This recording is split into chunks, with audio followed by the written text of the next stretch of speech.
आता आपण आहे ना कुंडीत झाडाची लागवड करणार आहे, बरोबर आहे. तर याच्यामध्ये काय माहितीये का मुलांनो, याच्यात एक भाग वाळू, एक भाग कोकोपीट आणि खत आणि पोयटा किंवा आपली कोणती माती असेल तरी ती चालते, ही सगळी आपण मिक्स करायची, चांगली मिक्स करून घ्यायची. कारण आता आपल्याला काय करायचंय, कुंडीमध्ये झाडं लावायचे आहे की नाही. तर अशा पद्धतीने आपण कुंडीमध्ये लागवड करू शकतो. पहिल्यांदा आपल्याला मातीचे मिश्रण तयार करायचे, बरोबर आहे की नाही. आता ही चांगली माती मिक्स करून घ्यायची आणि नंतर आपण काय करणार आहे, आता ही चांगली माती मिक्स करून झाली की आपण काय करणार आहे, या कुंडीमध्ये ही माती भरणार आहे.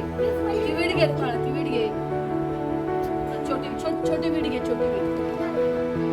आता कुंडीमध्ये अशी कुंडी असेल की नाही, तर या कुंडीला खाली होलं असतात.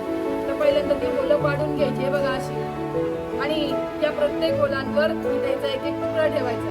कारण आपल्याला माहिती आहे की वीट पाणी शोषते आहे की नाही, आणि माती जाऊन हे होल बंद होऊ शकतं आणि त्याच्यातून पाणी बाहेर जाणार नाही. म्हणून याच्यावर काय करायचं, आपण छोट्या छोट्या काय करायच्या विटेचे तुकडे ठेवायचे. आपल्याला माहिती वीट मातीपासूनच तयार होते आहे की नाही, त्यामुळे ती पाणी काय करते, शोषून घेते.